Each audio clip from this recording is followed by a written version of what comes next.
Assalamualaikum warahmatullahi wabarakatuh. Perkenalkan, saya Hendra Tripurwanto dengan NIM P27226021107, mahasiswa program studi D3 Fisioterapi Poltekkes Kemenkes Surakarta, ingin menyampaikan materi mengenai anatomi sistem pendengaran pada manusia beserta fungsinya.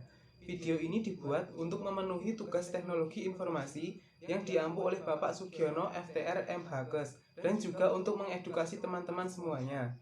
Langsung saja kita simak videonya. Selamat menonton.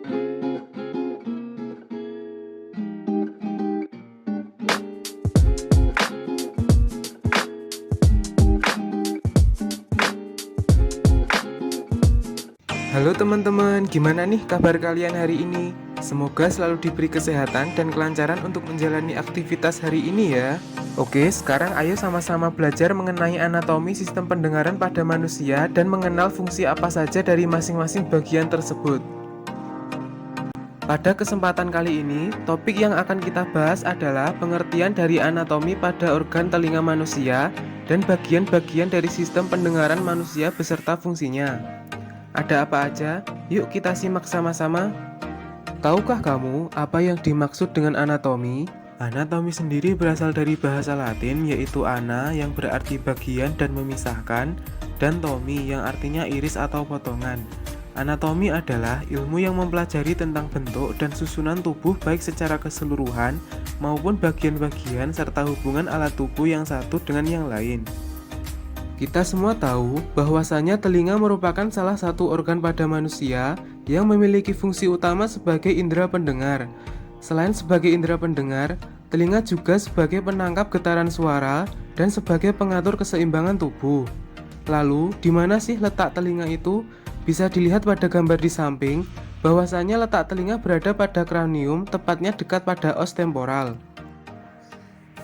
Berikut sajian gambar struktur telinga pada manusia. Dapat dilihat bahwa telinga itu sendiri dibagi menjadi 3 bagian utama, yaitu telinga bagian luar, telinga bagian tengah, dan telinga bagian dalam. Yang pertama ada telinga bagian luar. Telinga bagian luar ini terdiri atas struktur utama telinga, diantaranya yaitu auricula atau pinna, atau bahasa awamnya adalah daun telinga.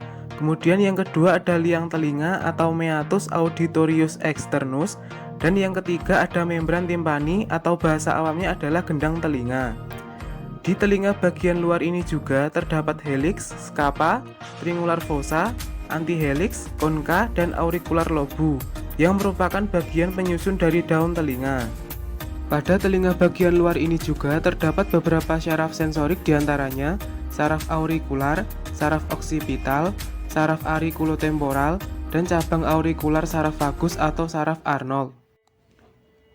Auricula atau daun telinga berfungsi sebagai penangkap getaran suara agar diteruskan oleh liang telinga hingga getaran sampai ke gendang telinga. Kemudian liang telinga berfungsi membantu mengarahkan suara ke dalam gendang telinga serta sebagai proteksi bagi gendang telinga atau membran timpani. Yang ketiga, membran timpani sendiri berfungsi sebagai penangkap getaran suara untuk selanjutnya disalurkan ke tulang-tulang pendengaran. Membran timpani berbentuk tipis dan semi-transparan yang memisahkan telinga luar dengan telinga tengah yang terdiri dari pars flaccida dan pars tensa. Tulang malleus melekat kuat pada membran timpani dengan bentuk cekungan yang disebut umbo.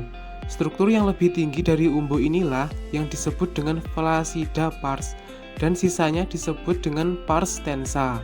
Ada 3 saraf sensorik pada membran timpani, yaitu diantaranya saraf auriculotemporal, saraf Arnold, dan yang ketiga adalah cabang saraf timpanik. Pada permukaan dalam membran timpani terdapat juga rantai tulang yang bergerak yang disebut ossicles. Ketiga tulang yang bergerak atau yang disebut ossicles tersebut diantaranya adalah malleus, incus, dan stapes yang letaknya berada pada telinga bagian tengah.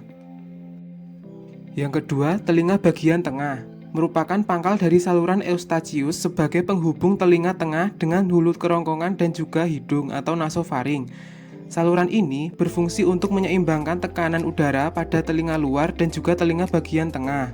Pada bagian tengah ini juga terdapat 3 tulang pendengaran yang juga sebagai penyusun telinga pada bagian tengah. Di antaranya adalah martil atau malleus, landasan atau incus, dan juga sanggurdi atau stapes. Ketiga tulang pendengaran tersebut memiliki fungsi untuk meneruskan getaran ke koklea atau rumah siput, di mana letaknya berada di telinga bagian dalam.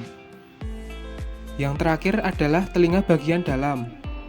Letaknya adalah di dalam bagian petrosa tulang temporal yang tersusun atas 2 bagian utama, yaitu tulang labirin dan juga membran labirin.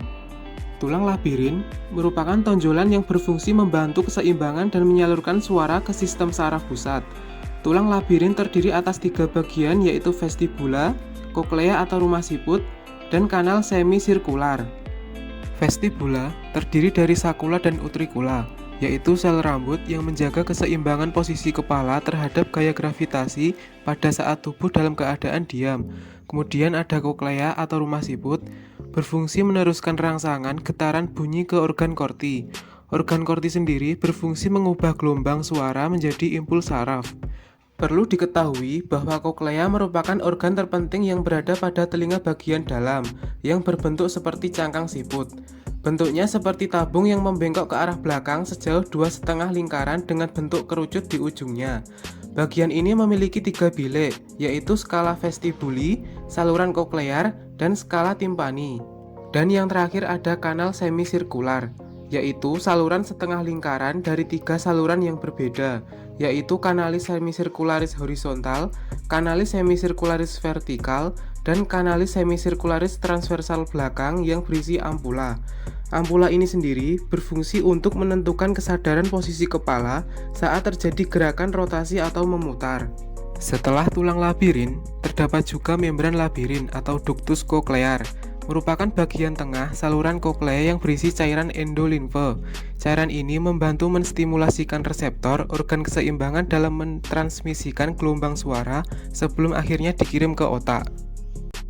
Sekian penyampaian sedikit materi mengenai anatomi sistem pendengaran pada manusia beserta fungsinya. Semoga kalian paham dan makin tahu ya tentang bagian-bagian dari telinga kalian. Apabila kalian merasa channel ini bermanfaat, dukung channel ini dengan mengklik tombol subscribe dan mengaktifkan tombol loncengnya. Jangan lupa untuk like, share, dan komen video ini agar semakin banyak orang belajar sehingga dapat menambah ilmu dan pengetahuan kalian. Ingat, selalu patuhi protokol kesehatan dengan cara menggunakan masker saat keluar rumah dan rajin mencuci tangan sehabis bepergian agar penyebaran virus COVID-19 dapat dihentikan. Terima kasih telah menonton sampai akhir dan semoga ilmunya bermanfaat ya. Akhir kata, wassalamualaikum warahmatullahi wabarakatuh. See you and have a nice day.